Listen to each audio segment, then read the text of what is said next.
Үйленген кезде ойбай әдемі екен, шашы ұзын екен деп әкеле салмастан, міндетті түрде Құдайдан қорқатынын алуға тырысуымыз керек.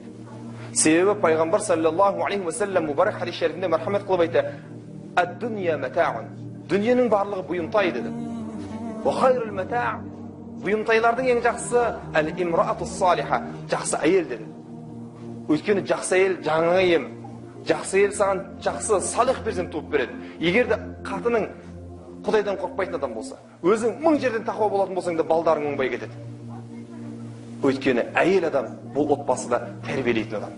Өйткені әйел адам бұл бала шағаның тәрбиешісі болатын адам. Бухарида қарап болсақ, қайсы бір ғалымды қарайтын болсақ та, ол кісіні әйел адам тәрбиелегендігін көреміз.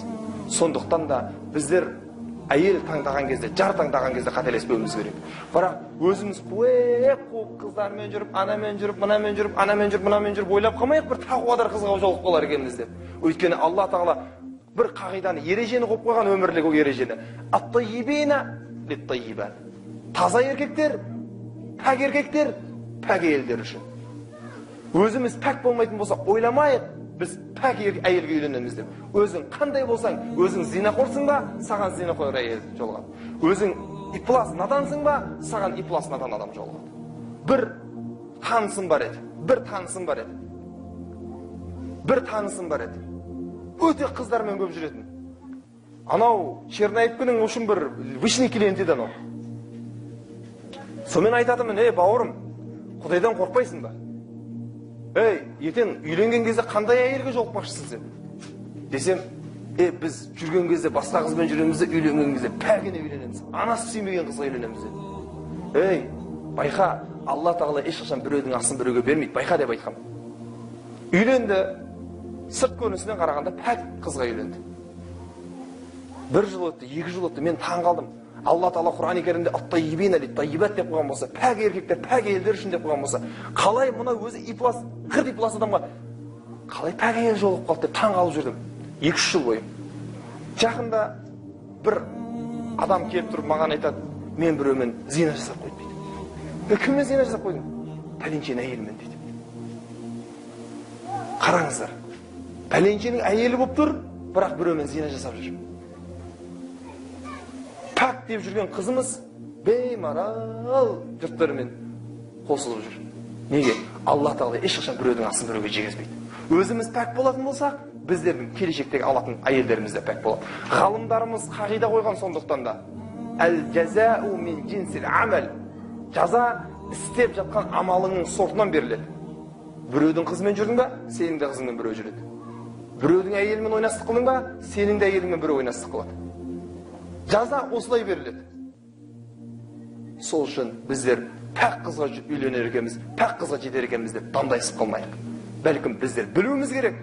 Үйленген кезде өзіміз пәк болатын болсақ, өзіміз таза болатын болсақ, біздерге Алла Тағала таза әйелді нәсіп ететіндігін. Және де ол таза болатын болса, пайғамбар саллаллаху алейхи ва саллям ғалымдарымыз айтады: "Басы араммен басталған тірлік ақыры ешқашан адал болмайды" дейді. Біздерге: "Ей, үйленбейсің бе сен? Қыз жоқ қой" дейміз. "Ей, пәленше анау мынау", мен онымен көруім керек, жүруім керек, ойнауым керек, күлім керек, барлық жерін бәрі тексеріп алуымыз керек. Содан кейін барып үйленемін мен оған дейсің. Арамды істейсің, ақырында үйленесің. Астағфиралла, арамды істей бергеннен кейін, сенен және одан шыққан бала қандай таза бала болады. Абдуллах ибн Мубарак рахималлаху тағаланың әкесі Мубарак қандай болды? Үйленген әйелін, өзінің адал әйелін 40 күн бойы қосылған жоқ. Сонда әйелі тұрып, сен еркексің бе, ессің бе, нағып сен менімен қосылмайсың дегенде, сенің әкең қазы болған, жеген, жемеген, әйтеуір бір жерден болса да бір қателік кетіп қалған. 40 күн бойы мен сені пешене теріммен бағайын, 40 күннен кейін сенімен қосылайын. Алла Тағала бізге адал перзент нәсіп етсін деді.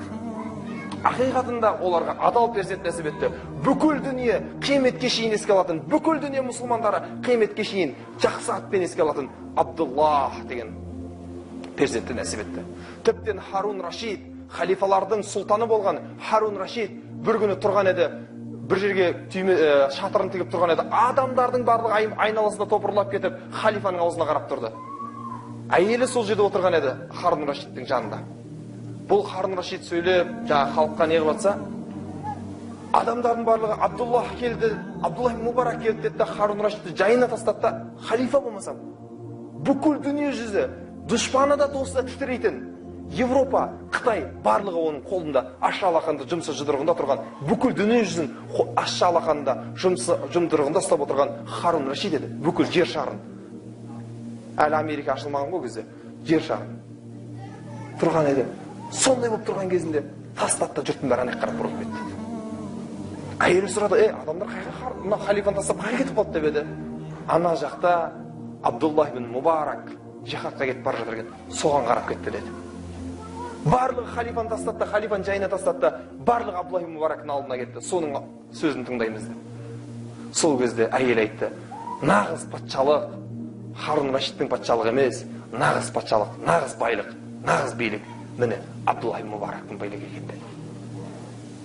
Тіптен халифалардан да оның дәрежесін Алла Тағала жоғары қойған Абдуллах ибн Мубарак деген перзент дүниеге келді.